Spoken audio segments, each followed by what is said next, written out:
TNN کی بین الاقوامی خبروں کے ساتھ میں ہوں بشرا خان۔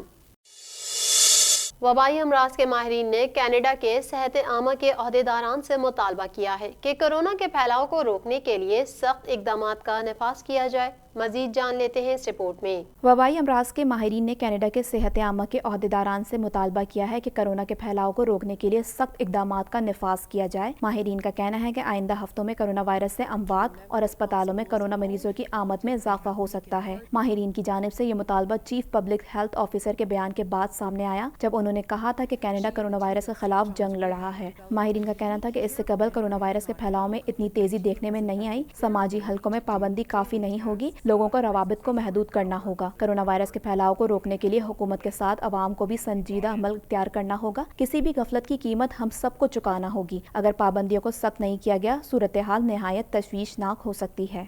کینیڈین صوبے آنٹیریو کی حکومت کی جانب سے کورونا وائرس سے نمٹنے کے لیے $1 ارب کی سرمایہ کاری کی جا رہی ہے۔ مزید حوالے اس رپورٹ میں۔ کینیڈین صوبے آنٹیریو کی حکومت کی جانب سے کورونا وائرس سے نمٹنے کے لیے $1 ارب کی سرمایہ کاری کی جا رہی ہے، جس سے کورونا کیسز میں کمی، ٹیسٹنگ میں اضافہ اور روابط میں انتظام کو بڑھایا جائے گا۔ صوبے کے پریمیئر ڈگ فورڈ اور وزیر صحت کرسٹین ایلیٹ کی جانب سے کہا گیا کہ اس بھاری سرمایہ کاری کے ذریعے ٹیسٹنگ میں اضافہ، کانٹیکٹ ٹریسنگ اور کیسز الگ رکھنے میں مدد کی جائے گی۔ وزیر صحت کا کہنا تھا کہ ہماری حکومت نے ٹیسٹنگ کا ایک مضبوط نظام قائم کیا ہے، جس کے تحت ہم 40,000 یومیہ ٹیسٹ کر سکتے ہیں۔ اس سرمایہ کاری میں ہم اس صلاحیت میں نمایاں طور پر وسعت کریں گے، ٹیسٹنگ تک رسائی میں بہتری لائیں گے، انتظار کے اوقات کو کم کریں گے اور شہریوں کو جلد نتائج کی فراہمی یقینی بنائیں گے۔ فورڈ کا کہنا تھا کہ ہمیں علم تھا کہ دوسری لہر بہت زیادہ خطرناک ہو سکتی ہے، اس لیے ہم نے مہینوں کی تیاری کر رکھی ہے۔ ٹورنٹو میں فائرنگ کے تینوں واقعات 2 گھنٹے کے دوران پیش آئے، جن میں سے 2 نارتھ یارک اور اسکاربرو میں پیش آئے۔ مزید تفصیلات اس رپورٹ میں۔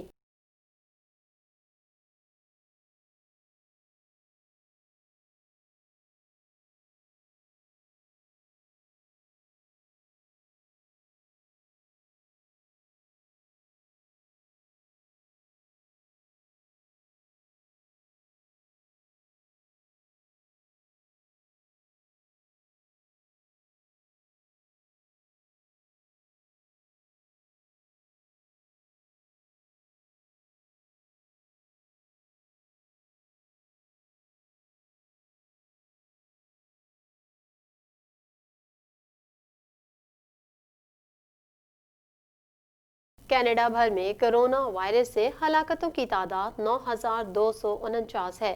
مزید جانیں گے اس رپورٹ میں۔ کینیڈا میں کورونا وائرس کے پھیلاؤ کا سلسلہ جاری ہے۔ آخری اطلاعات کے مطابق کینیڈا میں کورونا وائرس سے متاثر ہونے والے افراد کی تعداد 1,49,094 ہو گئی۔ ملک بھر میں کورونا وائرس سے ہلاکتوں کی تعداد 9,249 ہے۔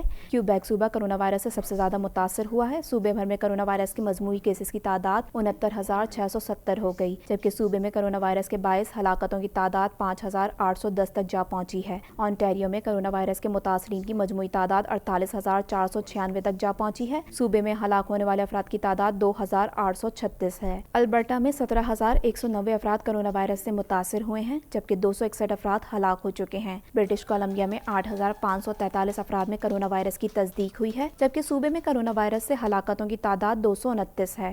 دنیا کا کوئی خطہ کورونا وائرس کی موذی وبا سے محفوظ نہیں، اس کے مریضوں اور اموات میں مسلسل اضافہ جاری ہے۔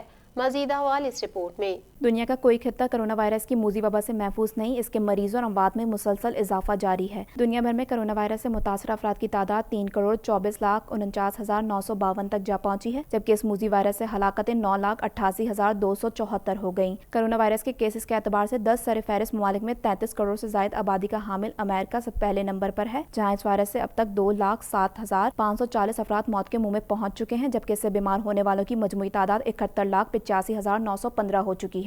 بھارت کورونا وائرس کے مریضوں کی تعداد میں تیزی سے اضافے کے ساتھ اس فہرست میں دوسرے نمبر پر آ گیا، جہاں کورونا سے 52,347 ہلاکتیں ہو چکی ہیں، جبکہ اس سے متاثرہ مریضوں کی تعداد 58,23,060 ہو گئی۔ کورونا مریضوں کی تعداد کے حوالے سے ممالک کی فہرست میں برازیل تیسرے نمبر پر چلا گیا ہے، جہاں یہ وائرس 1,59,883 زندگیاں نگل چکا ہے، جبکہ کورونا مریضوں کی تعداد 46,59,909 تک جا پہنچی ہے۔ کورونا وائرس سے روس میں کل اموات 20,056 ہو گئی، جبکہ اس کے مریضوں کی تعداد 11,36,048 ہو چکی ہے۔ فہرست میں سعودی عرب 17ویں نمبر پر ہے، جہاں کورونا وائرس سے اب تک کل اموات 4,599 رپورٹ ہوئی ہیں، جبکہ مملکت میں اس کے مریضوں کی تعداد 3,31,857 تک جا پہنچی ہے۔ جنوبی کوریا کے صدارتی دفتر سے جاری بیان میں کہا گیا ہے کہ کم جونگ اون نے جنوبی کوریا کے صدر مون جے ان کے نام ایک خط میں شہری کی ہلاکت پر گہرے افسوس کا اظہار کیا ہے۔ مزید حوالے اس رپورٹ میں۔ جنوبی کوریا نے کہا ہے کہ شمالی کوریا کے رہنما کم جونگ ان نے جنوبی کوریائی شہری کی ہلاکت پر معافی مانگی ہے۔ جنوبی کوریا کے صدارتی دفتر سے جاری بیان میں کہا گیا ہے کہ کم جونگ ان نے جنوبی کوریا کے صدر مون جے ان کے نام ایک خط میں اس واقعے پر گہرے افسوس کا اظہار کیا ہے۔ خط میں بتایا گیا ہے کہ شمالی کوریائی فوجیوں نے منگل کو کشتی میں سوار جنوبی کوریائی شخص کو اس غلط فہمی میں گولی مار دی کہ وہ ملک میں داخل ہو رہا ہے۔ سابق امریکی صدر باراک اوباما نے انتخابات کی اہمیت کو اجاگر کرنے اور عوام کو ووٹر لسٹ میں رجسٹرڈ کرانے کے لیے سوشل میڈیا پر اپنا نمبر جاری کر دیا تاکہ لوگ الیکشن کے حوالے سے لوگوں کا موقف جان سکیں۔ مزید حوالے اس رپورٹ میں۔ سابق امریکی صدر باراک اوباما انتخابات کی اہمیت کو اجاگر کرنے اور عوام کو ووٹر لسٹ میں رجسٹر کرانے کے لیے سوشل میڈیا پر اپنا نمبر جاری کر دیا ہے تاکہ لوگ الیکشن کے حوالے سے لوگوں کو موقف جان سکیں۔ غیر ملکی خبر رساں ادارے کی رپورٹ کے مطابق امریکی تاریخ میں پہلی مرتبہ ایسا ہے کہ کسی سابق صدر نے انتخابات سے متعلق عوامی رائے جاننے کے لیے سوشل میڈیا پر نمبر جاری کیا ہو۔ امریکہ کے پہلے سیاہ فام سابق صدر باراک اوباما نے عوام کی رائے جاننے کے لیے ٹویٹر پر ایک نمبر جاری کیا ہے جس کے ساتھ کیپشن لکھا تھا کہ آپ ووٹ کس طرح ڈالیں گے، الیکشن سے متعلق آپ کے ذہنوں میں کیا چل رہا ہے، مجھ سے شیئر کریں۔ غیر ملکی میڈیا کا کہنا تھا کہ امریکہ کے 44ویں صدر باراک اوباما کا سوشل میڈیا پر نمبر جاری کر کے عوامی رائے جاننے کا مقصد لوگوں کو الیکشن کی اہمیت بتانے اور ووٹر لسٹ میں رجسٹر کرنا ہے۔ میڈیا رپورٹس کے مطابق جو نمبر سابق صدر نے جاری کیا ہے وہ ان کا ذاتی نمبر نہیں بلکہ کمیونٹی کا نمبر ہے جس پر ہزاروں کی تعداد میں میسج موصول ہوتے ہیں۔ TNN TV کے نیوز بلیٹن میں فی الوقت اتنا ہی۔ مزید خبروں اور اپڈیٹس کے لیے دیکھتے رہیے TNN TV۔